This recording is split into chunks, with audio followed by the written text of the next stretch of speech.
It's time for Football at 4 with 97.3 ESPN.com's Andrew DiCecco. My first allegiance is what will be best for the Philadelphia Eagles and our fans for the next 3, 4, 5 years. Powered by the Inside the Birds podcast. Now, live from inside the Matt Black Kia Studios. It's Football at 4. Football at 4 is powered by the guys at the Inside the Birds podcast, and it is brought to you by PropSwap, where America buys and sells sports bets. Find the best odds in the country at PropSwap.com or download the PropSwap app today. Andrew DiCecco's here to talk a little NFL. You know, a lot of people are going crazy about this Tim Tebow signing. I want to get Andrew's take on that, the latest on Aaron Rodgers, and some Eagles news and notes as well, with the rookie camps set to begin next week. So we'll get Andrew's thoughts on what he's looking for at Eagles rookie camp as Andrew DiCecco joins us now here on the Boardwalk Honda Hotline for another edition of Football at 4. Andrew, what's going on, my man? Hey, doing well, Mike. All right. Well, I know that you're a big draft guy. That's behind us. But now I guess the next thing is to see how these rookies all kind of fit in. I'm imagining that this rookie camp is going to be kind of interesting. And I'm just, looking forward to getting, these guys out in the field and seeing what's going on here. But what are some of the things that you might be looking to kind of find out about some of these guys at this first rookie camp coming up?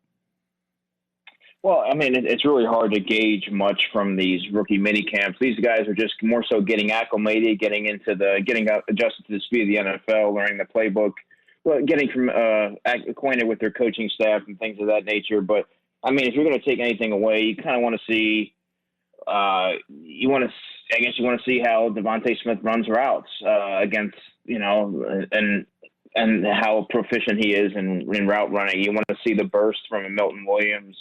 And, you want to see what Teron Jackson, what size he shows up at, because there's a chance that he may have to play inside and nickel based on his skill set. So you want to see if he's, able to do that, if he has the size to do that. But, I mean, other than that, you're not really going to truly be able to take anything away from that until you get to training camp and the pads are on. One guy I think everybody will have their eye on is Kenneth Gainwell, the running back, which a lot of people are excited about. But on Friday, the Eagles added running back Kerryon Johnson, and that was right after we kind of got off the phone with you on Friday. How do you see Kerryon Johnson kind of fitting in? He won't be at the rookie mini camps, obviously, but Kenneth Gainwell, you would imagine that Gainwell and Scott would be in a very similar type of role, and then you got Johnson and Howard, who are both kind of pass blockers, bigger between the tackle type of guys. So how do you find him fitting into this Eagles team?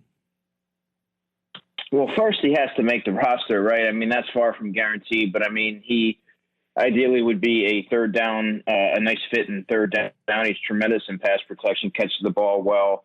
Jordan Howard's also very good in pass protection, and he's also a between the tackles thumper. So it'll be interesting to see those guys sort of challenge each other for that roster spot. Obviously, Boston Scott and Kenneth Gainwell are vastly different players. So, I mean, it's a low risk. It's a low risk signing, Mike. And obviously, he has multiple knee injuries and doesn't quite have the burst that he had as a rookie. I mean, that's evident when you watch him take the ball and his inability to do those jump cuts like he was able to do. He kind of just runs right into the pile of linemen and things like that. But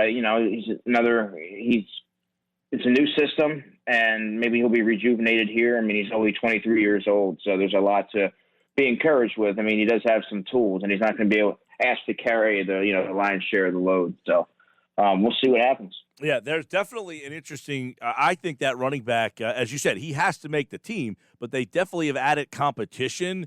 And the chances of him making the team, we don't know, but it has added some intrigue to that position, because it seemed like it was going to be Miles Sanders, Boston Scott, Jordan Howard, and then probably maybe another guy for that fourth running back spot. But do you think a guy like Kerryon Johnson and Jordan Howard both make the team, or are they kind of like up against each other? I think they're kind of challenging against one another for one spot. And what I really like what the Eagles did this season, as adding competition to the running back room. I thought last year they really sort of handed guys, they pigeonholed guys into certain roles, and there wasn't really I mean, there was also no preseason, but I mean, Boston Scott wasn't particularly pushed. Corey Clement was kind of handed a role, and that's not a recipe for success. And I think now it's going to bring the best out of everybody, and you're going to see a much more motivated running back room this summer because everybody's trying to. I mean, you don't even know how many they're going to keep. So I mean, I ideally think they're going to keep 4. And, they're all going to be hopefully challenging right to the very end. Yeah, and there's another, do you think at all that this maybe, I don't want to say says something to Miles Sanders? Hey, Miles, we're not asking you to be a 3-down back or, we want you to kind of split some time or take some not the fact that he got a lot of touches. People wanted him to get more touches. But does this coaching staff say, we don't see you as a guy that should get more touches either? Well, I think it's also some insurance because Miles has gotten a little bit banged up, some soft tissue injuries with the hamstring and things of that nature. But it's certainly, like I said, adding depth at that position. Boston Scott he's decent as a third running back, but I think he was really miscast and exploited a little bit as a second running back on a depth chart, and he's very limited in what he's able to do. And I think you saw that. The offense was limited in terms of what they could do with him, and they lacked that power running element to their, to the offense. And I think that adding someone like Kerryon Johnson, who does have these different traits, who is good in pass protection, who can catch the football, and can do a little bit more than a Boston Scott can, even from an explosiveness standpoint. I mean, I think that just adds another layer to the Eagles' running game because after Miles Sanders, there wasn't much. And Sanders hasn't proved that he can stay on the field. He's only healthy for 12 games last season. So I think it's just more so, look, we don't know if this guy can be a 3-down running back, but in the event that he can't, and we want to lighten the load on him this season, and we want to stay committed to the running game, well, here's a couple guys who are capable behind him. Andrew DiCecco, Football at 4. Some other things we want to go to. What about on the other side of the ball at that cornerback spot? Now what? What is left for the Birds to do? They can't go into training camp as is, can they? You said corner, right? Yes, corner. Yeah, I mean, I wrote about this yesterday or today for InsideTheBirds.com. I mean, after Darius Slay, beyond him, I mean, you could easily make an argument that the Eagles have the worst cornerback group in football. It's just a collection of discarded journeyman type of players. I mean, Grayland Arnold. When Grayland Arnold is the shining player from that group vying for a depth spot. I mean, that's kind of problematic. I mean, I think the Eagles need to be careful in not overloading Zach McPherson, putting too much on his plate right off the bat because corner is it's one of those positions that this transition is not quite as seamless at the professional level than maybe other positions. And if you're kind of throwing him out there, it can disrupt his confidence and, kind of stunt his growth. So I think that they really do need to add a veteran there. And it could come in the form of a Steven Nelson, but I mean, he's 28 years old and I'm not sure from a cost, how cost effective that would be on a team with undergoing a rebuild. You could also see someone like maybe a Zach Ertz or even an Andre Dillard if you have a team that's banged up on the offensive line late in the summer, kind of like the Ronald Darby trade late, in the 2017 and August of 2017. And maybe one of these guys sort of shake free and you're able to get a young corner. You like Maddox in the slot? Like if he plays the slot, is that a spot that you're comfortable with him getting regular snaps? Because obviously on the outside he had his troubles. Yeah, I mean, I think he's better equipped to play to, man that slot position. And I do think that he's better in confined spaces. He doesn't have the length and his very short arms, and he really struggled against bigger bodied receivers. So I think being able to play on the inside is, best suited for his skill set. I think he can do it at a relatively high level. Obviously the Eagles, looked at other free agent corners. They looked at another free agent corner this offseason and the guy from San Francisco. So obviously they were looking for a little bit of competition there. They certainly didn't want to hand him the job. But I mean, I think he can do it adequately. And I also think McPherson can play the slot or the outside. So he has some versatility there. All right. Andrew DiCecco, Football 4. Lance Dickerson's another guy that everybody is kind of trying to figure out what they're going to do with him. And will he be available to do anything, do you know, during the rookie camps? As far as I know, I would have to think no. I would think he would be more of a bystander to learn from watching, get that FaceTime with the coaching staff, sort of get familiar with your teammates and things like that. If I'm the Eagles, why rush him back this early we're in May right now. By all accounts, he should be ready by the start of the regular season. And I think if the Eagles had their way, he wouldn't see the field at all. He'd be a top backup at center or guard. And it gives him another year to, stay fresh and not really put any more mileage on him. And then next season, obviously, take over for Jason Kelsey. I think in a perfect world, that's what the Eagles would like. Well, the Eagles fans, they're going to want him out there battling with Sayamalu. See, I talked about this with Jeff yesterday. Like, I like Brooks. I wouldn't want to move Brooks. Like, I know he has kind of hinted that, hey, Brooks, he's older. He can get moved. But he's only like 31 years old. It's not like Brooks is 37 years old. I know he's coming off the injuries, but I don't know. My concern for Brooks getting hurt is not very high. That guy's in tremendous shape.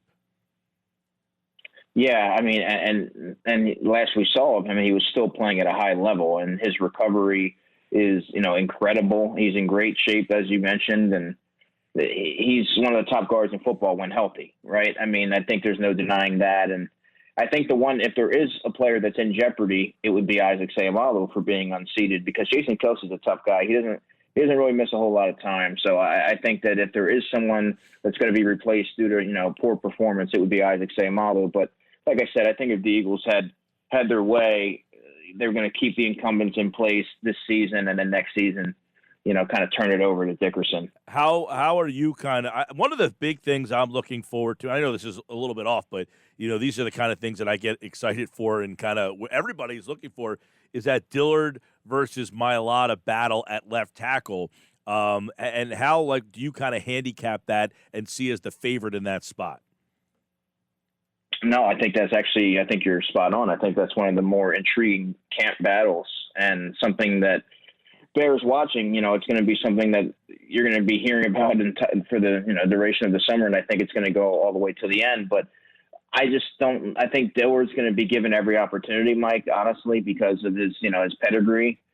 But I ultimately think that just the athleticism and Mailata's consistency and his growth that he showed, I think he's ultimately going to pull through and come out as left tackle. That's just my feel.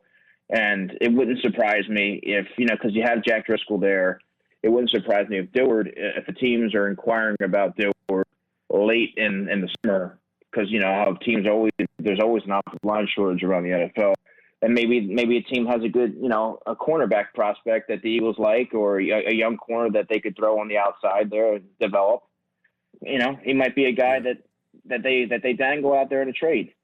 Couple guys that I want to get your take on, because we haven't heard a heck of a lot about them, because obviously people aren't excited about these guys, but they were picks from last year, and that's John Hightower and Quez Watkins. And your take on what their roles might be like, and can both of them make it, or do you see that there's only a possibility that one of those guys sticks?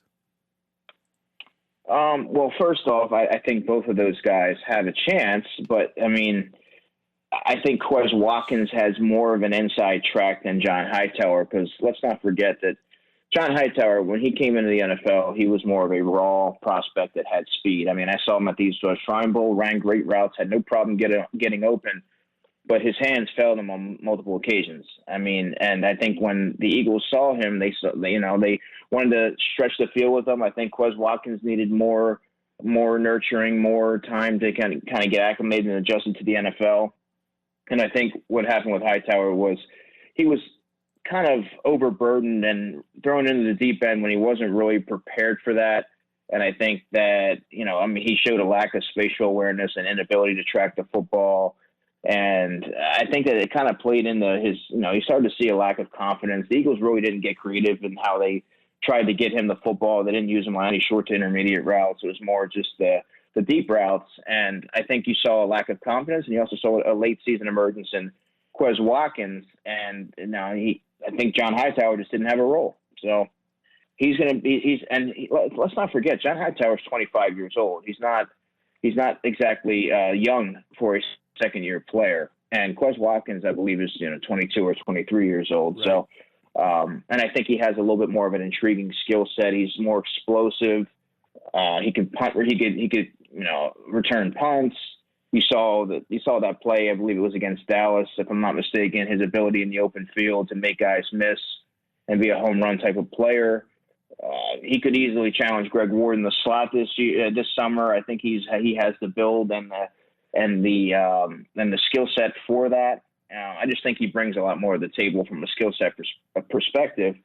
And I think there's a limited ceiling with John Hightower, but I do think that both players are going to be contending for a roster spot. And I mean, there's also going to be guys like J.J. Arcega-Whiteside that's hardly a shorter roster spot, and Trevon Grimes as well. So I mean, there's not going to be any gimmies this summer. They're going to have to earn it.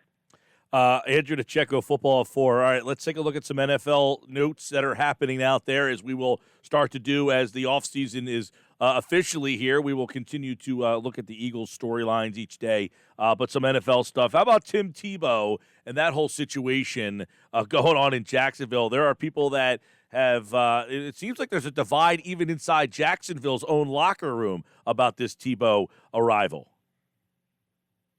Yeah, I think it's a joke. I mean, to be honest with you, 31 years old. I believe the last time he played tight end was, he was a teenager. And when you look at the guys who are out there as a free agent, you got Trey Burton's out there, you have Richard Rodgers who's out there, and there's a number of undrafted free agents that have talent that maybe haven't caught on with a team that are still sitting out there that would have killed for an opportunity to, latch on to an NFL roster and probably deserved it over someone like Tim Tebow. So, I don't know. I think if the Jaguars get onto Hard Knocks, it'll be a nice little fun storyline or whatever, but I don't know. I don't really know what to make of it. I just it's one of those things where I think that roster spot would have been better suited for a younger player or an established veteran that's still sitting out there. All right. See, I agree with you on all the teams in the league except for Jacksonville, who the coach there has an innate relationship to know what Tebow adds to the locker room. Isn't that fair to say, hey, I know that this guy can add to our locker room, not be a distraction to our locker room. Like, if he goes to Denver or Pittsburgh or Cleveland, I think you're right 100%. Like, you're signing this guy as a sideshow. But the fact that the coach there knows what he brings to the team or the locker room, doesn't that add to, like, some of the, hey, I get this a little bit more than any of the other teams in the league? Well, and that's all good and well. Character is, one of the most, one of the primary qualities that you look for in an individual. But can he play football at the same time? Do you need a cheerleader? Do you need, or are you looking for someone that's going to be able to contribute at the bare minimum on special teams? Yeah. Like I said, he hasn't played the position since he was in middle school, if I read that correctly. So I don't know. I don't necessarily see the upside there. I don't really know if you're bringing him in for to make him a coach. I think that's what you're going for. I think that's what they were trying, like initially saying, come here, get into our camp, and then if he doesn't make the team, they bring him on. But the other thing that is interesting is obviously they had the number 1 overall pick, Trevor Lawrence, who's going to gain a lot of attention. Does this take some of the attention and allow him to kind of not have all this attention on him? Yeah, I think so. Now he's kind of able to just kind of settle in and get acclimated and learn the playbook and things like that, because now this Tim Tebow thing, that story just spread like wildfire. And you see all the responses across social media and on the news as well. It wasn't one of those little footnote signings at the bottom of the screen on the bottom of the ticker there. Like it made some waves because because of his pedigree and everything like that. And there's a lot of people that thought he should have tried out as a tight end when he was coming into the NFL, and after it wasn't working out as a quarterback, but he didn't want to do that. But I guess now it's just, he's pulling out all the stops as a last hurrah. All right, interesting stuff. Yeah, he has signed. Hasn't played football in 8 seasons. Remember, he had a 3-season tour with the Mets, and then of course he's back as a tight end, and we'll see if he ends up making that roster down there. Kind of an interesting story. Football at 4. Andrew DiCecco and he like August appeared via the Boardwalk Honda hotline. All right, Andrew, thanks, man. Have a good one, Mike. All right, we'll continue the football off season here on the Sports Bash Live on 97.3 ESPN and the free mobile app.